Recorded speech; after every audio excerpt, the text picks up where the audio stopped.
state legislatures really do want to see more investment and are recognizing that limiting investment is not the way to get more investment. Welcome to episode 368 of the Community Broadband Bits podcast from the Institute for Local Self-Reliance. I'm Lisa Gonzalez.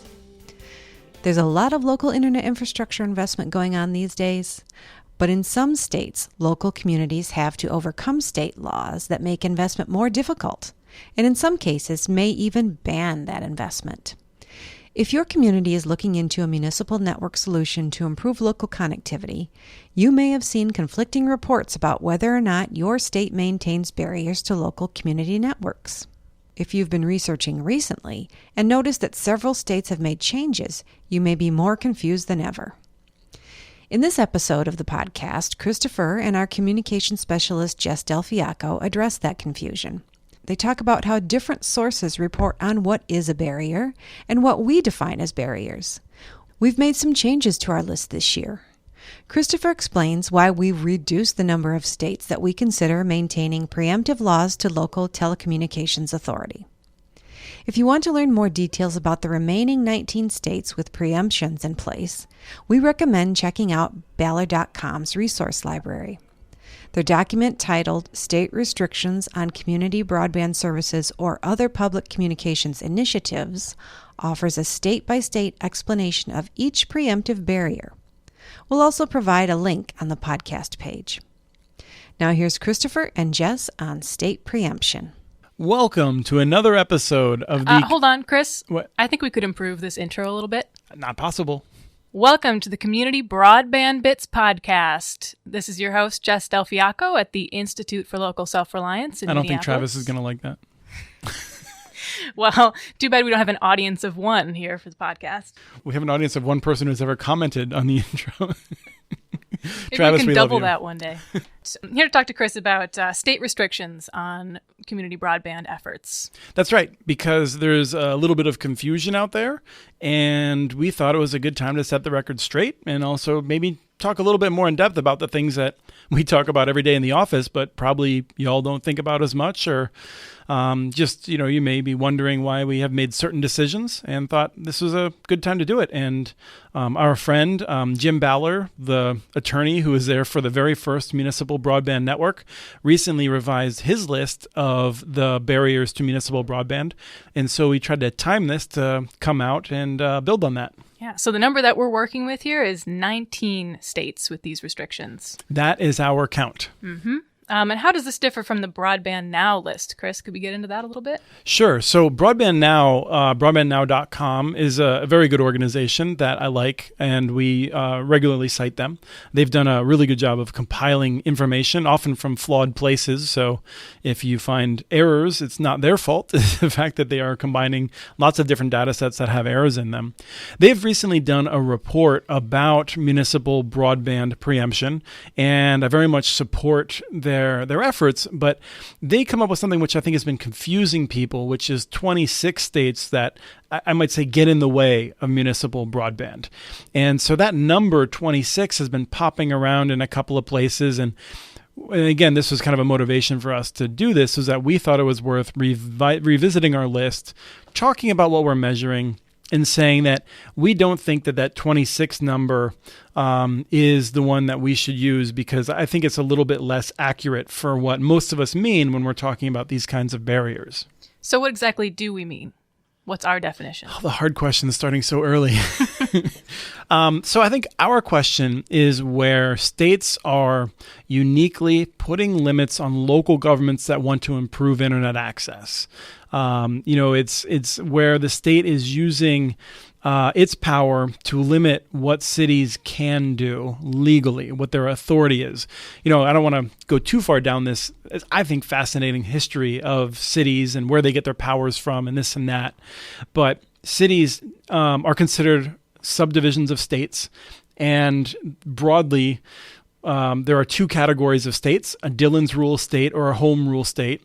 In practice, there's all kinds of shades in between. It's very confusing for different sizes of cities in many cases.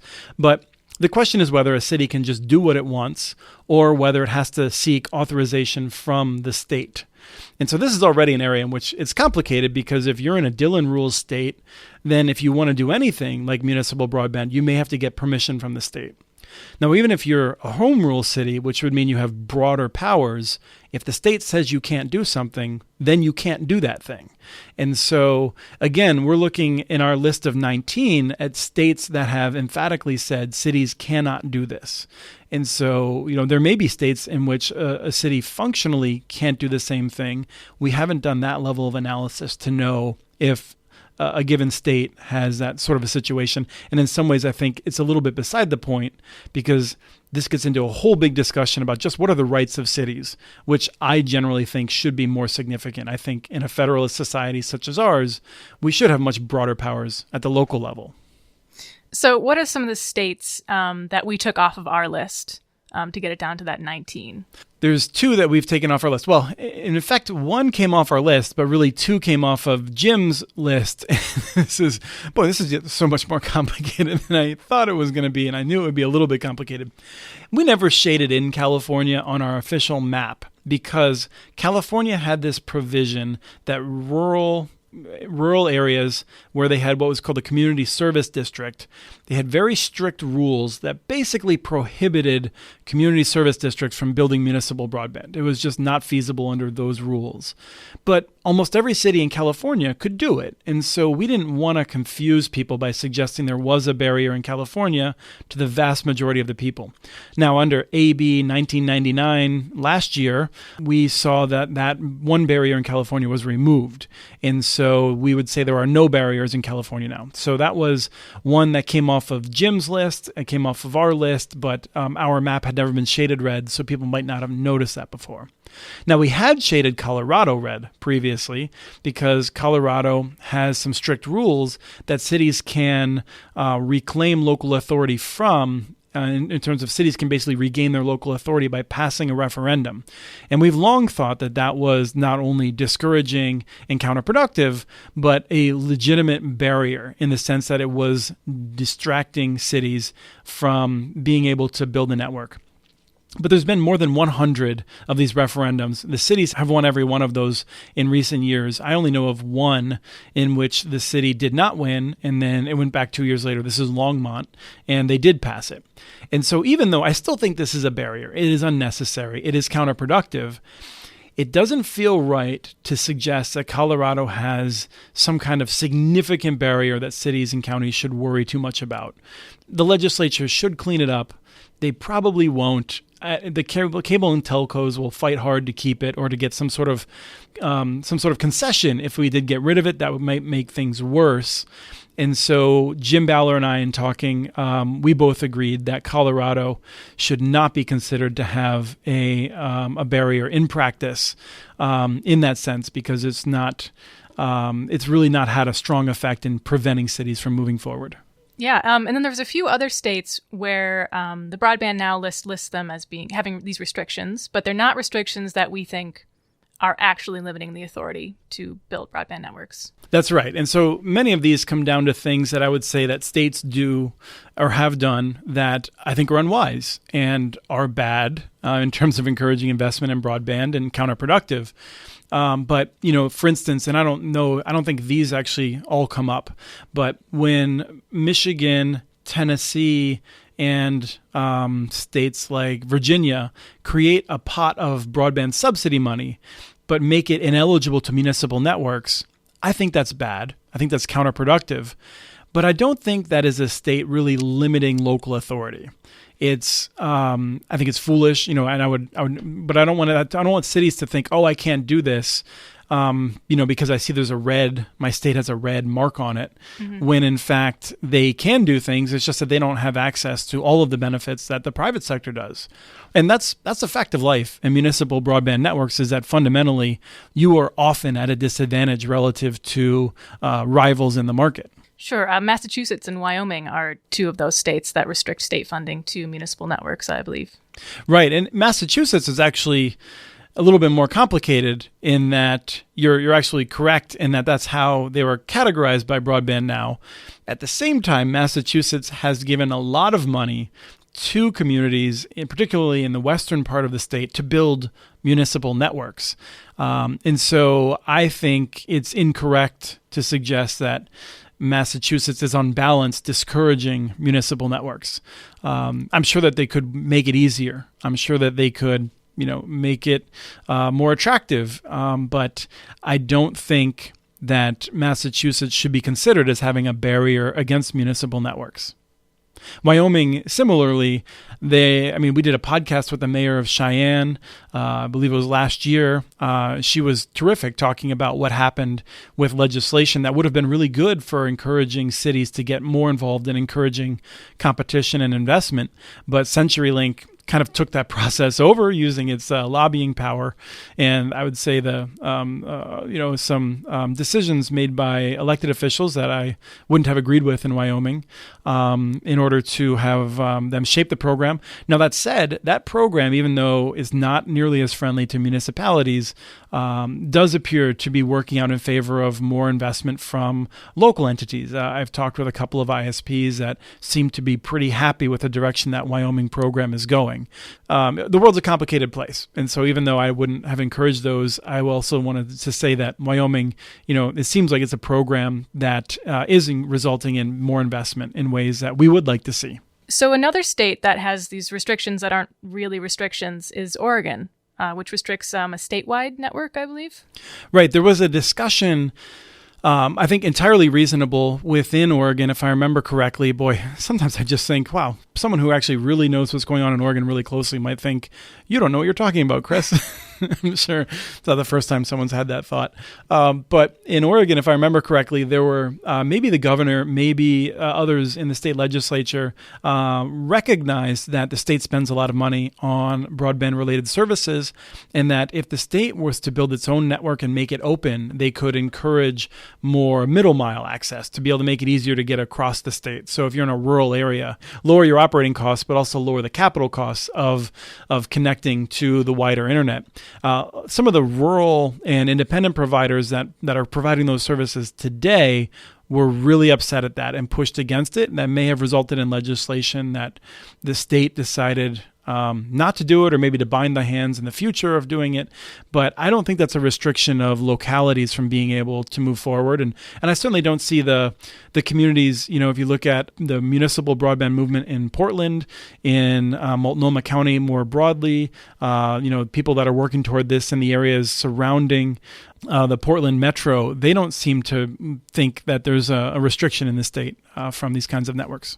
Iowa has, I think, a similar situation to Colorado, where municipalities have to hold a referendum before they can start building. That's right. And this was one of the areas in which I've always been a little bit annoyed at my lack of intellectual consistency, in that we considered a referendum for 50% in Colorado to be a barrier, but not in Iowa. And in part, that was, again, Jim Ballard and I talking about this over the years. We've long agreed that in Iowa, there was an established process that it seemed cities were able to navigate. And it was hard to say that it was a significant discouragement because so many municipalities had moved forward. There's a lot of municipal networks in Iowa. So we had not listed Iowa as having a barrier previously because of that reasoning. And we continue to believe that it's not really a barrier in the same way that in Minnesota, where you're effectively required having a supermajority vote, or a state like North Carolina where you just can't do it. And so we felt that Iowa's restrictions, though I think counterproductive for encouraging investment and competition, just don't rise to the level of being a barrier that we should be too worried about. And then one last one here. Oh, man, I was hoping we could do this all day.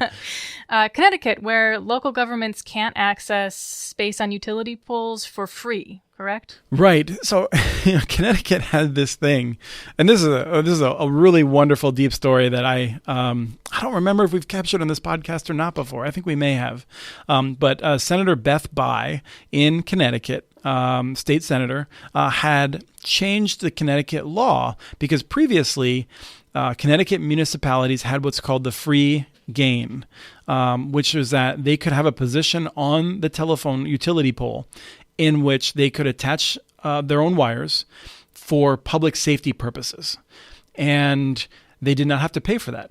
And she changed the law, or she led an effort to change the law that said for any purpose, so that municipalities could build a network and use this free spot on the pole. Now, I should just pause for a second to note that Steve Ross and others from like broadband communities would argue that this is not good policy, that in fact you shouldn't give away free space on utility poles. So I'll just note that for a second. But nonetheless, the law is pretty clear in Connecticut that the city should get a free space. The Connecticut State Regulatory Authority, PURA, the Public Utility Regulatory Agency, I'm guessing, or authority. Sounds right. Yeah. They decided they didn't much like the law, and they read it to say that cities did not get a free space for any reason. And that is an ongoing matter of dispute. It just so happens that Comcast is very close with the governor of Connecticut, is very powerful. Frontier is headquartered in Connecticut, and for reasons beyond me, for some reason, people in the state government of Connecticut think that's important to keep Frontier happy as they refuse to invest in the state of Connecticut. But so there's an ongoing argument as to whether or not this law should be followed by the people who are required to uphold the laws of Connecticut. But nonetheless, if a Connecticut municipality wants to pay to be on the pole, I think that would follow the same processes. And so therefore, it's just not a barrier against municipal networks in a way that I feel like is relevant. Now, if you go back and look at this list of Broadband Now and you just think of it as 26 states that are generally bending over backwards to make life a little bit harder for municipal networks in favor of the companies that spend a lot of money lobbying them, well, I think I wouldn't dispute much of that list.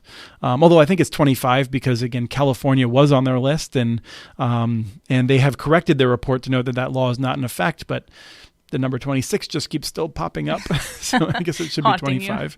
But yeah, I think that we should focus on the 19 states. And that's where our effort should be, because I just think it's a much bigger problem than the general states that are just trying to find minor ways of inconveniencing municipalities. Okay, so back to these 19 states then, these barriers. Where'd they come from? Generally from the cable and telephone companies, and not only that, the big ones. I mean, I would love it to live in a country in which the small telephone and cable companies had much more power in state legislatures. I may disagree with them on a number of things, but I think their voice should be louder, and the voices of Comcast, Charter, and AT&T and those big companies, really AT&T especially, should be a lot quieter. And so I do not think we would see nearly this many preemptions if it was just the smaller companies that were saying we'd prefer not to deal with cities doing this. It's really companies like AT&T and Comcast, Verizon that have put a lot of money into this. They have tons of organizations that churn out papers that justify limiting municipal investment that are deeply flawed arguments.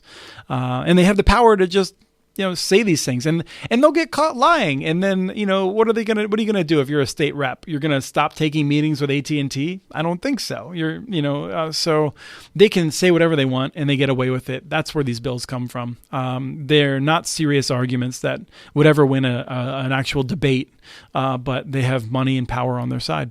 So who is able to remove them? Have we seen any pushback from state leaders, or does it always require a grassroots effort from residents? In California, we have officially rolled back the bill that had, the law that had preempted the community service districts, and that was led by Assembly Member Chow, who did that. We certainly supported him. Electric Frontier Foundation supported him. Ernesto Falcone is really focused on a lot of these issues for the EFF, great organization. And so, they led that fight and there was very little resistance. AT&T and others, I think, were more focused on net neutrality in that cycle. So we have a positive example people there. In Arkansas, we did an interview with Senator Breanne Davis, who is a Republican member of the Women's Caucus, the Republican Women's Caucus of the Senate in Arkansas. And they rolled back their preemption. At first, they were going to be very ambitious with it, and then they decided to roll it back a little bit after negotiating with industry, with the big carriers in particular. And their goal was to try to really catch the attention of the industry to say, we have a real problem. We need to have all hands on deck. We need much more investment in Arkansas because we need high quality internet access so people can access Medicaid. So we have education improvements and things like that. And so that's a different model. Now in North Carolina, we've been very involved in supporting the North Carolina League of Municipalities, in which they've had a very smart campaign focused not on removing the preemption, because strong majority of the state legislators in Raleigh, I believe, do not want to fully remove the preemption. But we've argued and believe that if you were to simply roll the preemption back a little bit to allow cities to partner with local cooperatives and independent ISPs, companies like Hotwire in Salisbury, like Open Broadband, like the River Street Networks coming from the Wilkes Co-op, and several others that are making these kinds of investments in North Carolina. We could supercharge it if the local governments were able to engage in partnerships and not necessarily to build a network of their own the way Wilson has. I continue to believe that cities should have that option, but I don't live in North Carolina. I don't get to vote. And so I respect the fact that they disagree, and I work to change their minds. But in the meantime, we are focused on what's reasonable to get done to improve rural North Carolina investment. So, those are three areas in which we see ongoing efforts. But fundamentally, we need people to be more energized. People need to reach out to their elected officials on this, because elected officials hear from Comcast and AT&T on a regular basis. There's a lot of lobbyists. I can't tell you the number of times. In Florida, Texas, I talk to people and they're like, yeah, during session, AT&T has 100 people walking around working on AT&T's agenda. 100 people. So would you say that those lobbyists are the biggest challenge that states face trying to get rid of these restrictions? Yeah, and here's why. Because it's really hard to do something positive. For us to stop the preemption that had been tried in recent years, you can create a small, dedicated coalition and you can stop something that you think is wrong. To pass something, you need to overcome the ability of the other side to do that, which may mean, for Comcast or AT&T, they need to convince a subcommittee chairperson or a committee chairperson not to bring a bill up, or convince the Speaker of the House, just don't hear this bill, send the word down that it's dead. And so, we need significant grassroots support to overcome that kind of power. So it's relatively easy in legislation to stop something. It's incredibly difficult. It's not just a matter of having 51% on your side to remove preemption. You'd actually need to have a much bigger coalition. And we see this in North Carolina, where a strong majority of members of the General Assembly have co-sponsored the bill, and leadership refuses to let it move, despite the fact that a majority of Republicans would like to vote yes on this bill. So anyway, I know that not everyone who listens to this cares as much about politics, but it's a significant uphill battle. And frankly, it's one that I'm excited to be having. We don't do very much lobbying here. We're a 501c3, which means if you give us money, you can deduct it from your taxes, because we don't do much lobbying. By the way, just throw that in there. Right. ilsr.org/donate. That's ilsr.org/donate. But what we do is a lot of education activities and developing research that is important to make the case for why these policies should change. So, Chris, if you had a magic wand and you could wave away these restrictions in any state... Did Lisa tell you about my magic wand? No. Yeah, I guess you're just a magic wand kind of person. If I use it too often, people get suspicious. Yeah. That you're a wizard or what? Yeah. When you look at my amazing accomplishments, you have to think there's some kind of magic. There's some dark magic going on in this office. Mephistopheles, sit down. Anyways, which state would you start in? Is there one with potential that you think could be unleashed by lifting these restrictions? Well, I do like working in North Carolina, and in part because there's such an engaged community. I mean, you look at the groups like NC Hearts Gigabit, North Carolina League of Municipalities, the Association of Counties, a lot of local groups, local businesses. I name check Catherine Rice, one of the people that I worked with early in my years at ILSR, even getting to know her and the arguments against preemption as she worked so hard to preserve local internet choice in North Carolina. And so I like working in North Carolina. In part also, it's a state that is very strong on preemption. The legislature there has regularly overruled local authority on matters. And I think if we can demonstrate that this is the North Carolina recognizes that there are matters in which we need to return power to local authority, that's a pretty powerful statement for everywhere. So, I think that's a good place. It really depends on where movement is happening. Certainly would like to spend more time working in Arkansas now that we see there's so much concern. Arkansas is a state that is ranked relatively low and comparatively in internet statistics and in a number of other statistics, but has a lot of investment. There's several municipalities that are doing great things. There's electric co-ops that are making a lot of investment. And I think it's a place that also recognizes it just cannot count on massive corporations. As long as I'm just mentioning this, I would like to throw out there, but just a place I like working on in general is Maine. They don't have any preemption, but they're doing some really smart things. Yeah, I love going to Maine. We, my colleague Stacy Mitchell, our boss Stacy Mitchell, is out there. But whenever I think about states I like working in, Maine is like Arkansas, a state that recognizes the big corporations will not prioritize it. It's just not going to happen. The big companies are focused on, the heavily populated coasts. They're focused on just areas that don't resonate like that. Whereas Arkansas, Maine, a number of states that are often neglected, they have more of a self-reliant streak, and we want to encourage that and build on it. On the flip side, can you think of any states where there might be new restrictions put in place? Well, I worry about Virginia. Even as we see a movement to try to roll back the preemption that is there is an ongoing effort to try to create more limits. I think that's in part because of the success of people who are making a doing difference in Virginia, whether that's the Eastern Shore, where we see a lot of the Eastern Shore connected with a publicly owned authority network. Frank Smith in Roanoke Valley is certainly making a difference there. There's a lot of local networks. There's Danville seems to be doing very well. I remember when the first time I went to Danville, I think it had the highest unemployment in Virginia. And it seems like a lot of businesses have moved to Danville in part because of the network they've built. So I don't know if that's why. Sometimes you can't tell from afar why people within a given state may be pushing for these kinds of restrictions, but it's come up a few times, and I worry about that. I worry about Michigan, where we've certainly seen efforts to limit it.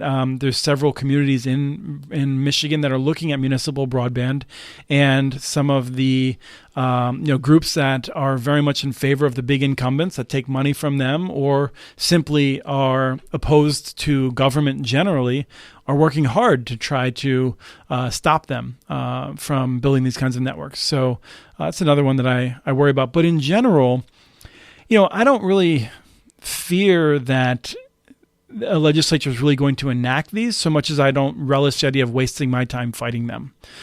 Because I think at this point, people look forward to me correcting this in 6 months and being very disappointed, but the state legislatures really do want to see more investment and are recognizing that limiting investment is not the way to get more investment. Whenever we do have to fight these things, we try to make it very painful on the other side by not just fighting against preemption, but by using it as an effort to get into the media, to make the case for more local authority and more local investment. I think that's one of the reasons we've seen fewer attacks like this, is because the cable companies increasingly recognize when they bring this up, they look bad and we get more airtime. And so if they want to keep me off the airwaves, they could just not create controversies and then... And what greater motivation is there? Right. And then my communications specialist has to stay up late trying to figure out how to get me airtime. So that really goes into my final question, which is, it's been status quo for a while, this number. Do you think we might see a whole bunch of restrictions being lifted? Do you feel like there's any kind of generating force happening behind this movement? I think we could see the dam break. This is a time of unpredictability in Washington. And so Anna Eshoo, a representative, U.S. rep from the Silicon Valley area, is, first of all, a true leader in a lot of broadband policy that I agree with, but is advancing efforts for the federal government to say states can't preempt local governments. And so that's not something that's going to pass in this session, I don't think, but could lay the groundwork for a future Congress to take it up. It very nearly passed in 2005, I believe it was, when Senator McCain at that time was a champion of it and strongly believed in it. And I can imagine that coming back as we see elected officials trying to do something. I mean, this is something pretty common that we see, which is that this is a hard problem to solve. And not only that, it's a hard problem to solve within an election cycle, which is a motivation for elected officials. So if elected officials are looking around for something that they can then say, I did this thing on broadband, and suddenly they start thinking, if we just repeal this prohibition, I can tell people I'm doing something to encourage investment in broadband. Well, then I could see some of these things changing pretty quickly. And that would be terrific. But right now, I'm just happy that we're having this conversation, because several years ago, it didn't seem possible under those terms at that time to imagine where enough elected officials would turn against Comcast and AT&T in order to restore local authority. Well, thanks for being my guest today, Chris. Thank you for hosting. I enjoyed your introduction, although I don't know, I think it wasn't silly enough. Some of us are trying to be professionals in this office, Chris. That was Christopher and our communications specialist, Jess Del Fiacco, reviewing remaining state laws that restrict local internet infrastructure investment. We have transcripts for this and other podcasts available at muninetworks.org/broadbandbits. Email us at podcast@muninetworks.org with your ideas for the show. Follow Chris on Twitter. His handle is @CommunityNets. Follow muninetworks.org stories on Twitter. The handle is @muninetworks. Subscribe to this podcast and the other podcasts from ILSR, Building Local Power, and the Local Energy Rules podcast. You can access them wherever you get your podcasts. You can catch the latest important research from all of our initiatives if you subscribe to our monthly newsletter at ilsr.org. While you're there, please take a moment to donate. Your support in any amount helps keep us going. Thank you to Arnie Huseby for the song Warm Duck Shuffle, licensed through Creative Commons, and thank you for listening to episode 368 of the Community Broadband Bits podcast.